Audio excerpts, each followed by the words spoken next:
Hi, this is Frode and welcome back to Actualize Notes TV.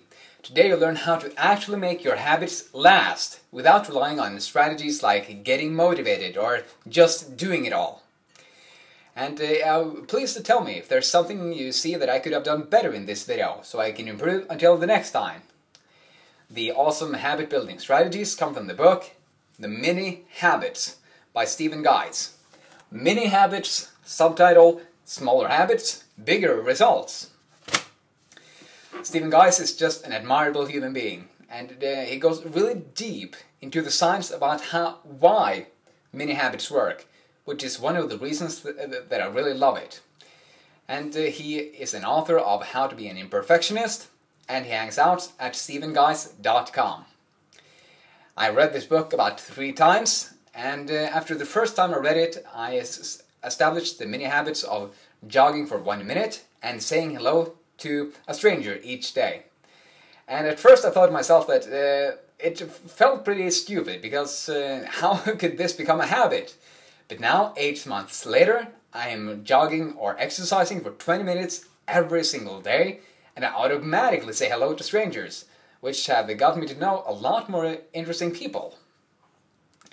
So, if you have been hopelessly trying to establish habits like riding more, exercising, eating healthier, or drinking more water without succeeding, then you will find this book incredibly helpful.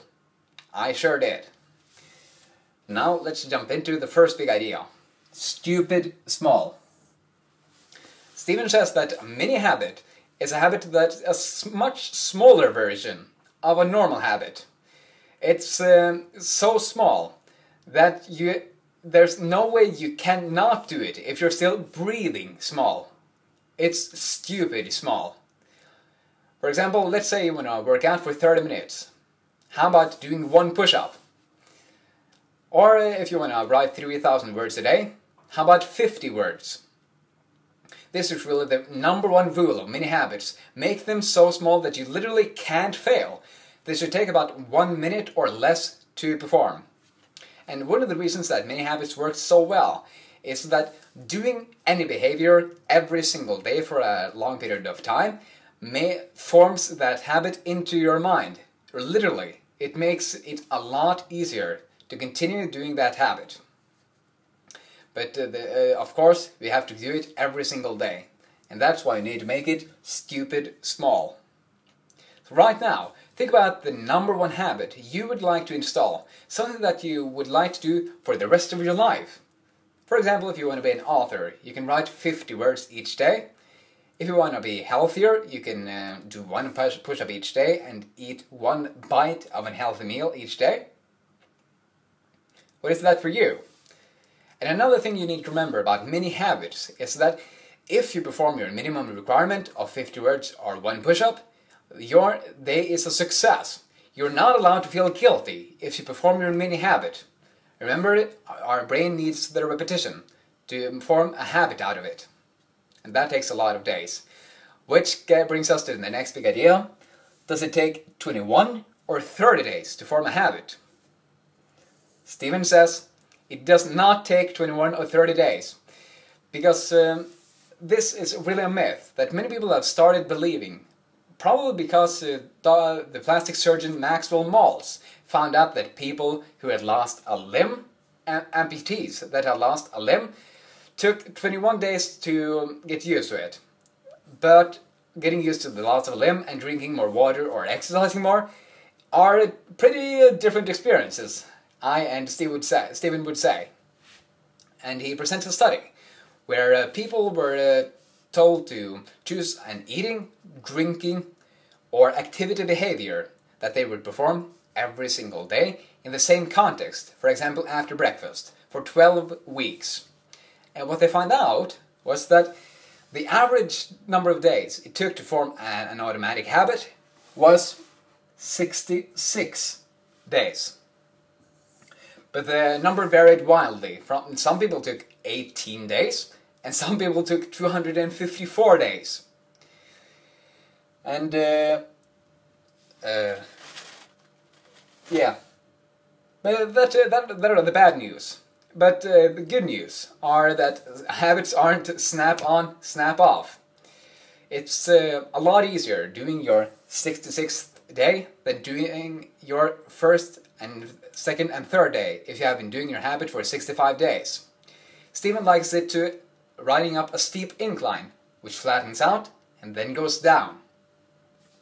In the book The Compound Effect, Darren Hardy likens it to a rocket ship launch, and he says that a rocket ship uses more fuel in the first few minutes of its launch than the rest of the entire trip into space. And that's because it has to get rid of the pull of gravity, and then it's just in the vacuum when it's gotten out of our atmosphere. And it's just like that with our habits. It's hard in the beginning, but then it gets easier. But when it comes down to it, who cares how long it takes to form a habit? Our goal is to perform this mini habit for the rest of our lives anyway. If you want to be an author, why would you start a habit and stick to it of writing 50 words each day? Stick to it for 3 months and then just quit. It wouldn't have made sense. So it's not 21 or 30 days. How about an infinite number of days? That's where we want to go with our mini habits. They should be that important. Our third big idea is motivation versus willpower. Stephen talks about how motivation is really an unreliable source of trying to install a habit, because our emotions are really fluctuating. They can be impacted by low blood sugar, low energy, we can have a bad mood, so our cat might vomit. Pretty much anything can alter our motivation. And since the number one rule of any foundation is that it's solid, using motivation to build habits is just like building a house on liquid. It's not very stable at all. But what is stable is using small amounts of willpower. And remember that your habits should be stupid small, so they shouldn't need some Herculean effort. Just a small amount of willpower. And this is something that you can do every single day. In the book Willpower by Roy F. Baumeister, Roy talks about and mentions a lot of studies that shows that people who do willpower exercises, like improving their posture for a certain number of time, performs better on self-control exercises than people who did not do those, try to improve their posture. So willpower can be strengthened, and you always have enough. No matter how tired you are, you always have enough to do your mini habits. Which is why we want to use willpower and not motivation to form new habits. Our fourth big idea is resistance X2. Stephen says that there are really 2 moments of resistance when you are forming a habit. It's before you start, and it's during your habit. And mini habits are really great for busting through that first moment of resistance before you start the habit, because since it's so small, it helps nudge you into motion. Which brings me to another thing Stephen mentions. He mentions Newton's first law, which states that an object that's at rest tends to stay at rest, unless it's acted upon by an external force. And an object that is in motion tends to stay in motion, unless that's acted upon by an external force. And what mini habits does is it helps us nudge us from rest to motion. And when we actually are in motion during our habit, it's literally almost no resistance, because you are in motion, and it becomes a lot easier to continue than to quit. It's certainly what I experienced when I made the habit of jogging for 1 minute each day. When I got on my jogging shoes and jogged for 1 minute, it would have taken a lot more willpower to turn around than to just finish jogging, to continue. So we want to use, there are 2 moments of resistance, but they are not a big of a deal when you have stupid small mini habits. And then our 5th big idea is momentum.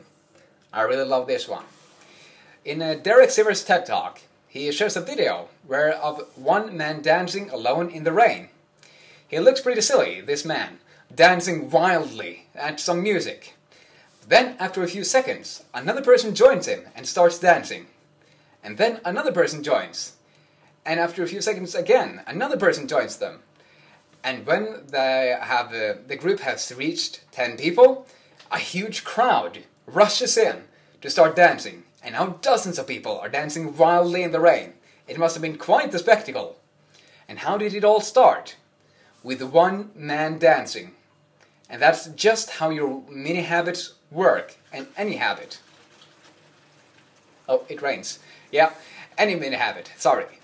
And yeah, I got a bit off there. Obstacles make me stronger. Something I wanted to mention, that every time you face an obstacle, you become stronger and more able to overcome that next obstacle. Something that happened right now, when I forgot what to say. But anyway, when you start gaining momentum, like that one man did, your mini habits will be easy to accomplish if you stick with it in a consistent number of days. Daniel Coyle talks about this in his book, The Little Book of Talent, and he says that the mindset you need to really improve your skills over a long period of time is think like a gardener, act like a carpenter. And that means that you think patiently and nurturing your skills, in our case your habits, doing them every single day. And yes, you patiently nurture your skills and know that it will take a bit of time for them to grow. And you act like a carpenter. You show up steadily with your lunchbox and keep doing what needs to get done, whether you feel like it or not. So that's momentum. Keep doing it consistently and it will get easier. First moment of resistance is before the habit, and the second one is during the habit, both of which are really small. Motivation versus willpower. Motivation is like using motivation to form habits is just like building a house on liquid, and willpower, that's where it's at. Use small amounts of willpower to continue your habits. It doesn't take 21 or 30 days. How about an infinite number of days? Choose a habit that you want to continue the rest of your life. And stupid small. The number one rule of any mini habit, if you don't adhere to this rule, then it's no use trying creating your mini habits. So that's a quick look at mini habits. Thank you, Stephen Guise. What is the one idea that jumped out at you? And think about how you can apply it to your life starting today. And of course, please give me some feedback on what I could have done better in this video so I can improve until the next one. Thanks for watching. I hope you enjoyed. I look forward to sharing more. Have another awesome day. See ya.